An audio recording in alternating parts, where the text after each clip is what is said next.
अनचाही शादी में मनचाही दूल्हा 31।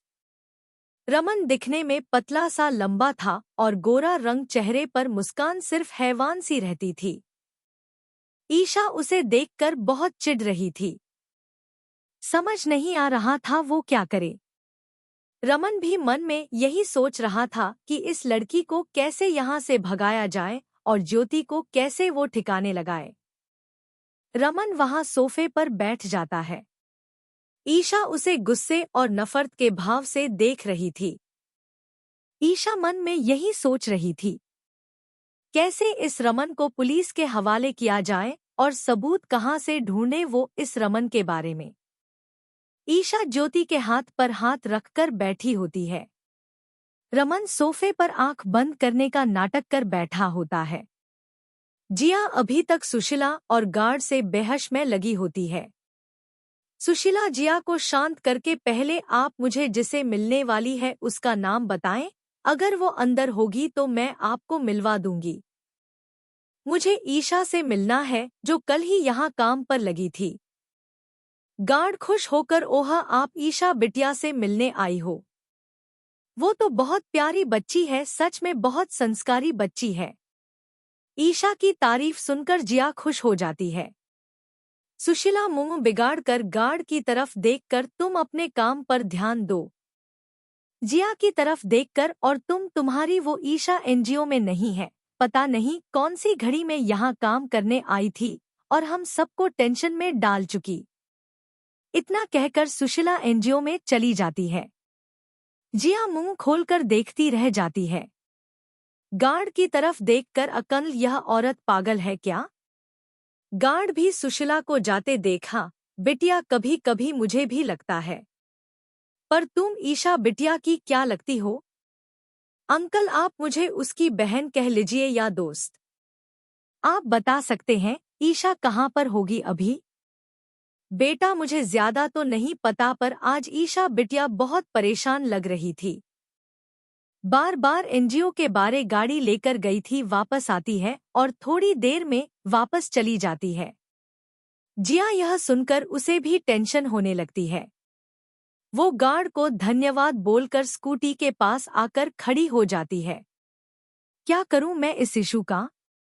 अस्पताल में अचानक जोर जोर से आवाज आने लगती है। ईशा और रमन का ध्यान भी उस तरफ चला जाता है। ईशा कमरे से बाहर आकर देखती है, कोई पागल औरत एक बच्चे को चुरा कर लेकर जा रही थी। बच्चे के परिवार वाले उसे मारने लगे थे, इसलिए यह शोर शराबा होने लगा था। पर मामला शांत होने के बाद ईशा वापस कमरे में आती है। देखती है ज्योति कमरे में नहीं होती है, ना ही रमन कमरे में होता है। ईशा बाथरूम कमरे को पूरा देख लेती है, पर ज्योति नहीं मिलती है। ईशा ज्योति का नाम पुकारते हुए बाहर आती है और नर्स बाकी सबको पूछती है, पर किसी ने भी ज्योति को नहीं देखा था। ईशा भागकर नीचे आती है। बाहर की तरफ आकर देखती है, एक गाड़ी में कोई ज्योति को लेकर भाग रहा था। ईशा उसके पीछे भागती है, पर गाड़ी की स्पीड के जितना ईशा नहीं भाग पाती है। ईशा गाड़ी का नंबर याद कर लेती है। जिया पुलिस स्टेशन जाकर ईशा के गुम होने की कंप्लेन लिखवाती है और एनजीओ के बारे जितना उसे पता था सब बताती है। पुलिस रिपोर्ट लिखकर ईशा का नंबर मांगते हैं उसे ट्रैक करने के लिए। ईशा अपनी स्कूटी से उस गाड़ी का पीछा करती है। शाम की 7 बज चुके थे। हल्का अंधेरा हो गया था, पर ईशा को आज सिर्फ ज्योति को ही बचाना था। ममता जी की नजर बार बार दरवाजे की तरफ जा रही थी। यह ईशा कहाँ यह गई है? कितनी बार समझाया है, रात को घर के बाहर नहीं रहना चाहिए, पर यह लड़की मेरी सुनती ही नहीं है। आज पता नहीं अलग ही घबराहट हो रही है मुझे। हे कृष्ण कन्हैया, ईशा का ध्यान रखना। रमा जी और सौरभ जी जिया को बिना बताए शॉपिंग पर गए थे।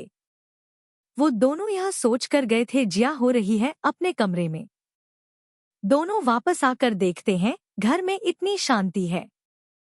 रमा जी सौरभ जी की तरफ देखकर देखिए, आज आपकी लाडली को आज इतनी देर से सो रही है, अभी तक उठी नहीं है। मैं देख कर आती हूँ।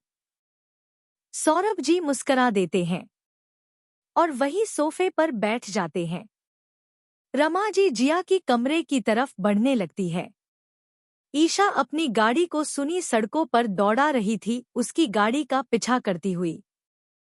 अगले भाग में कैसा लगा आज का भाग जरूर बताएं और समीक्षा जरूर दें। धन्यवाद।